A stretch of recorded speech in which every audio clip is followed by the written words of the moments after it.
መድፈኞቹ አርሰናሎች ከማንቸስተር ዩናይትድ፣ ከማንቸስተር ሲቲ፣ ከሊቨርፑል፣ ከቼልሲ እና ከቶትናም የተሻለ እጅግ አስገራሚ ቁጥራዊ መረጃ በማስመዝገብ አዲስ ሪከርድ መስበር ችለዋል።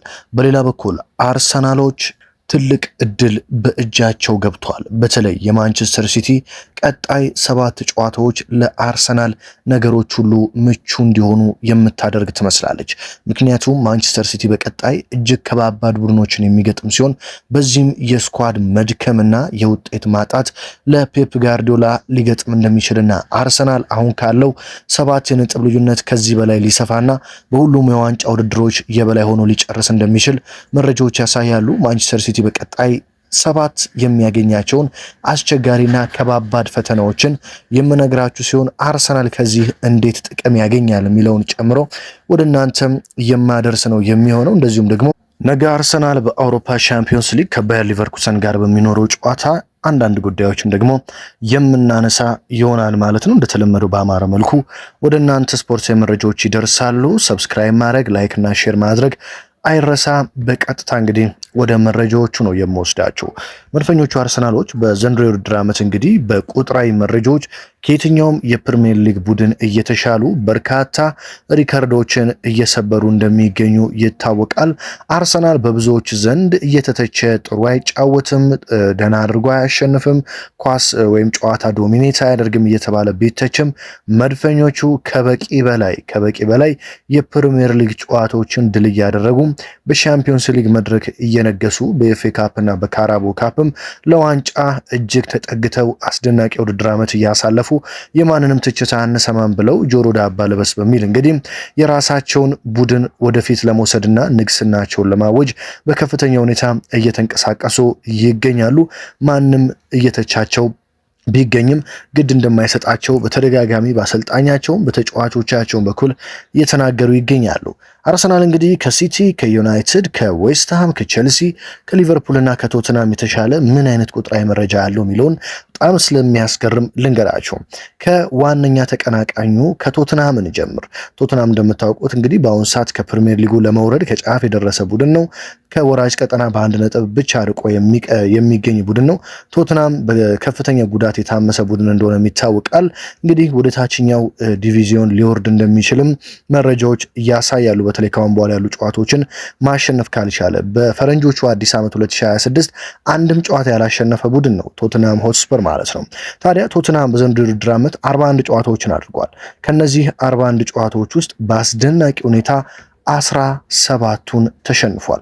ኦልሞስት ግማሹን እንደተሸነፈ ቁጠሩት። ከ41 ጨዋታ 17 ሽንፈት ማለት ነው። በመቀጠል ወደ ሊቨርፑል እንሄድ። ሊቨርፑል በዘንድሮው የውድድር ዓመት 43 የሚጠጉ ጨዋታዎችን አድርጓል። 43 ጨዋታዎችን ካደረገ በኋላ ሊቨርፑል 12 ሽንፈቶችን አስተናግዷል። ይሄ እንግዲህ አምና የፕሪሚየር ሊግ ዋንጫን ለበላና ሻምፒዮን ለሆነ ቡድን እጅግ በጣም በርካታ ቁጥራዊ መረጃ ነው፣ በርካታ ሽንፈት ነው። ወደ ቼልሲ ደግሞ እናምራ። ሌላኛው የለንደን ክለብ የአርሰናል ተቀናቃኝ ቼልሲ በዘንድሮው የውድድር ዓመት 45 ጨዋታዎችን አድርጓል። ከነዚህ 45 ጨዋታዎች ከሊቨርፑል በአንድ ብቻ አንሶ 11 ጨዋታዎችን ተሸንፏል ማለት ነው።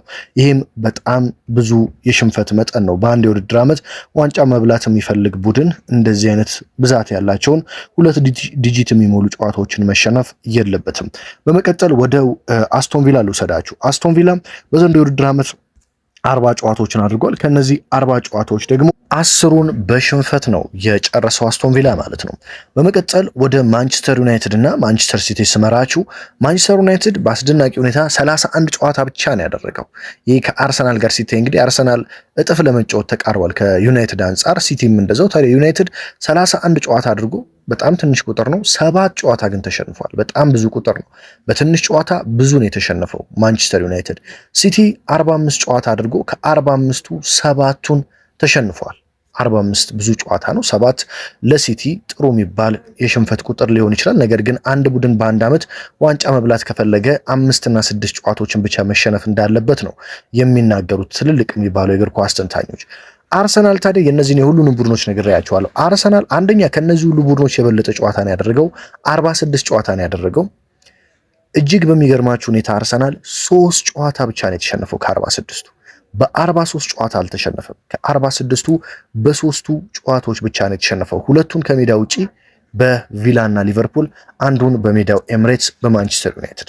ታዲያ አርሰናል በእንደዚህ አይነት ቁጥራዊ መረጃዎች በርካቶችን እያስገረመ ጨዋታዎችን እያሸነፈ ወደፊት መገስገሱን ቀጥሏል። ብዙዎች አርሰናል የማይረባ ጨዋታ ወይም ደግሞ ደስ የማይል ጨዋታ የሚጫወቱ ቢሉም ይህንን ቁጥራዊ መረጃ ስትመለከቱ ግን አርሰናል እንዴት እንደ ብረት የጠነከረ ቡድን መሆኑን በደንብ ትረዳላችሁ ብዬ አስባለሁ። ሌላኛው የማንቸስተር ሲቲ ቀጣይ ጨዋታዎች ለአርሰናል እጅግ በጣም ከፍተኛ ጥቅም የሚሰጡ ሆነው እናገኛቸዋለን።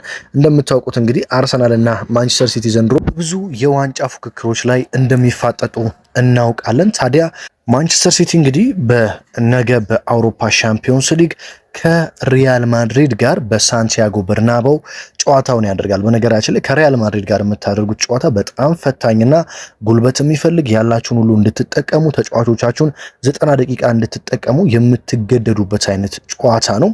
ስለዚህ ሲቲ ከሜዳው ውጪ ሪያል ማድሪድን ነገ ይገጥማል። ከዛ በመቀጠል ደግሞ ቀጣይ ሳምንት በፕሪሚየር ሊጉ አዌይ ነው ከዌስትሃም ጋር ጨዋታ ያለው። ዌስትሃም በነገራችን ላይ በጣም በጥሩ መነቃቃት ላይ የሚገኝ ቡድን ነው። በተጨማሪ ዌስትሃም ላለመውረድ የሚጫወት ቡድን ነው። ከቶትናም በአንድ ነጥብ ብቻ አንሶ የሚገኝ ቡድን ነው። ስለዚህ መውረድ አይፈልግም። ለሲቲ በጣም ከባድ ፈተና እንደሚሆን ይታወቃል። በዛ ላይ በሜዳቸው ነው። ስለዚህ ሲቲ ሮብ ሪያል ማድሪድን ገጥሞ ቀጣይ ደግሞ ዌስትሃምን ከሜዳው ውጪ ይገጥማል ማለት ነው። ያ ከሆነ በኋላ ደግሞ በሚቀጥለው ሳምንት ሪያል ማድሪድን በሜዳው ኢታድ ይገጥማል ማክሰኞ ዕለት። በተለይ ነገ ሲቲ የሚሸነፍ ወይ አቻ የሚወጣ ከሆነ በሰፊ የግብ ልዩነት ካላሸነፈ ቀጣይ ሳምንትም ግዴታ ሙሉ 11ን የመጠቀምና ከፍተኛ ጫና ያለበት ጨዋታ የማድረግ ግዴታ ውስጥ ይገባል። ቀጣይ ሳምንት ከሪያል ማድሪድ ጋር ከተጫወተ በኋላ እሁድ ዕለት ከአርሰናል ጋር በካራቦ ካፕ ይገናኛሉ። ሲቲና አርሰናል ማለት ነው። በተለይ አርሰናል ነገ ባየር ሊቨርኩሰንን 3 ወይም 2 አግብቶ በጥሩ መልኩ አሸንፎ የሚመለስ ከሆነ አርሰናል ቀጣይ ጨዋታውን በተቀያሪ ተጫዋቾች ማድረግ የሚችልበት እድሉ ሰፊ ነው። እንደዚሁም ፕሪሚየር ሊግ ቀጣይ ከኤቨርተን ጋር በሜዳው ስለሚያደርገው አርሰናል ከሲቲ የተሻለ ጫና ብዙም የሌለበት ቡድን ነው። ሲቲ ግን ጫናው ይሄ ሁሉ ነው ማለት ነው።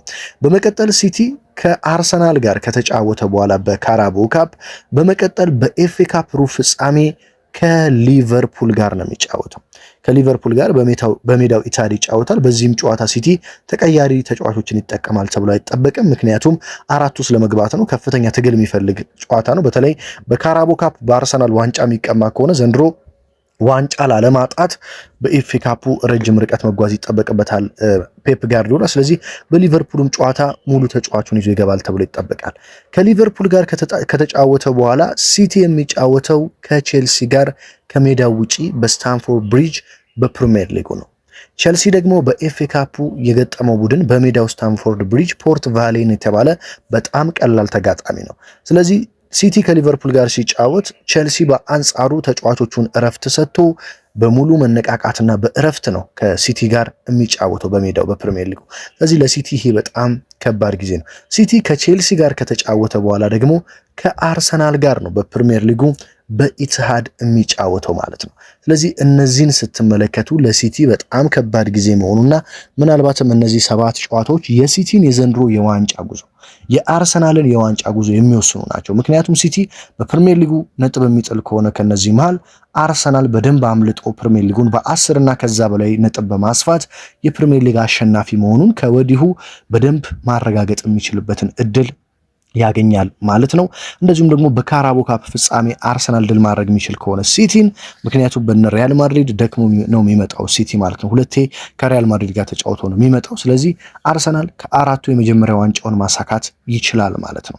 ስለዚህ እነዚህን መረጃዎች ስትመለከቱ ለአርሰናል ሁሉም ነገር አልጋ በአልጋ የሆነ ይመስላል። ነገር ግን አልጋ በአልጋ ስንል በፕሪሚየር ሊግ፣ በኤፍኤ ካፕ፣ በሻምፒዮንስ ሊግ በየትኛውም ውድድር በፕሪሚየር ሊጉም ሆነ በየትኛውም ውድድሮች ላይ ቀላል የሚባል ተጋጣሚ እንደሌለ ግን መድፈኞቹ ሊረዱ ይገባል። ሳውዛምፕተንም ይሁን ባየር ሊቨርኩሰንም ይሁን ኤቨርተንም ይሁን የትኛውም ቡድን ይሁን በእግር ኳስ ላይ ቀላል የሚባል ተጋጣሚ የለም። ስለዚህ አርሰናሎች በእጃቸው የገባውን ነገር አሳልፈው ላለመስጠት እያንዳንዱን ጨዋታ እንደ ፍጻሜ በመጫወት ሁሉም ነገር እንግዲህ ተጠቅልሎ ተቀምጦላቸዋል። ከነሱ የሚጠበቀው በስነ ስርዓት አንስቶ መጉረስ ብቻ ስለሆነ ያንን ማድረግ ከቻሉ አርቴታና የአርሰናል ስብስብ በተለይ አሁን በከፍተኛ መነቃቃት በከፍተኛ በራስ መተማመን ላይ የሚገኝ ቡድን ስለሆነ ይህንን ማድረግ ከቻለ በዘንድሮው ውድድር ዓመት አርሰናል በእርግጠኝነት ሁለትና ከዛ በላይ ዋንጫዎችን ማሳካት የሚችልበት እድል በእጁ አለ። በተለይ አርሰናል ነገ ሁሉንም የቤት ስራዎቹን በጣም ማቅለል የሚችለው ደግሞ ነገ ነው። ምክንያቱም ነገ አርሰናል ባየር ሊቨርኩሰንን በደንብ አድርጎ አሸንፎ 3 ግቦችን እና ከዛ በላይ አስቆጥሮ መምጣት የሚችል ከሆነም ለፕሪሚየር ሊጉ በጣም መንገዱን ማመቻቸት ይችላል። ምክንያቱም በቀጣይ ሳምንት ሲቲ ከማድሪድ ጋር ሲጫወት ተጫዋች ማሳረፍ አይችልም። አርሰናል ግን ነገ ሻምፒዮንስ ሊጉን ጨዋታ ጨርሶ የሚመጣ ከሆነ በሜዳው ለተጫዋቾች እረፍት በመስጠት ለካራቦ ካፕ ዋንጫ ለፍጻሜ ተጫዋቾች አርፈው እንዲመጡ ማድረግ ይችላል ማለት ነው አርቴታ። ስለዚህ የነገውን ጨዋታ በደንብ አድርጎ ድል ማድረግ ለአርሰናል ቀጣይ የፕሪሚየር ሊግ የኤፍኤ ካፕ እንደዚሁም ደግሞ የካራቦ ካፕ ዋንጫዎችን ለማሳካት በጣም ወሳኝ ሚና ይኖረዋል። ነገ በደንብ የሚያሸንፍ ከሆነ አርሰናል በፕሪሚየር ሊጉ በነፃነት እንዲጫወት በካራቦ ካፕ በኤፍኤ ካፕ በደንብ ለተጫዋቾቹ እረፍት እየሰጠም መጫወት እንዲችል ስለሚያስችለው የነገው ጨዋታ ለአርሰናል በጣም ወሳኝ ነው። ለሲቲ ግን እነዚህ 7ቱም ጨዋታዎች የሞት ሽረት ጉዳይ ናቸው። ስለዚህ በእነዚህ 7 ጨዋታዎች ውስጥ ሲቲ በጣም ብዙ ፈተና እንደሚገጥመው በእርግጠኝነት መናገር ይቻላል ከድልድሉ ስትመለከቱ ማለት ነው።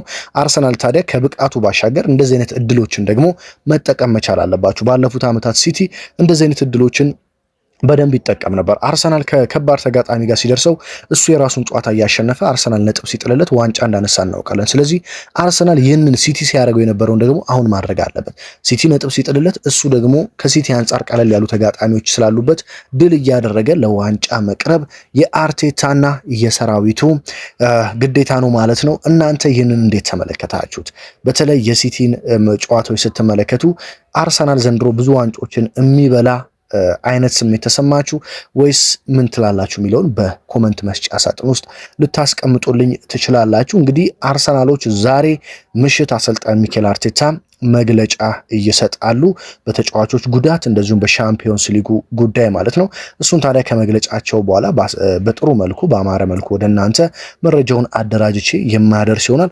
እንግዲህ አርሰናል ለ4 ዋንጫ መፎካከሩን ተከትሎ በዚህኛው በሁለተኛው ቻናሌ በዋናውም ቻናሌ በየዕለቱ በጣም ወሳኝ መረጃዎችን እያቀረብኩላችሁ እገኛለሁ። ጠዋት ይለቀቃል፣ ቀን ላይ ይለቀቃል። በቀን 3-4 ዜናዎች እየተለቀቁ ስለሆነ እየገባችሁ ቼክ ማድረግና ሁሉንም ዜናዎች መመልከት ከጎኔ መሆን እኔን ማበረታታት አትርሱ። ሀገር ውስጥ ከባህር ማዶ በመሆን በየዕለቱ ስፖርታዊ መረጃዎችን በመከታተል ከጎኔ የሆናችሁትን በሙሉ ከልብ እያመሰገንኩኝ ሀሳብ አስተያየታችሁን ኮመንት ላይ አስቀምጡልኝ። በሌላ መረጃ እስከምንገናኝ ድረስ በያላችሁበት ሰላም ተመኘሁላችሁ።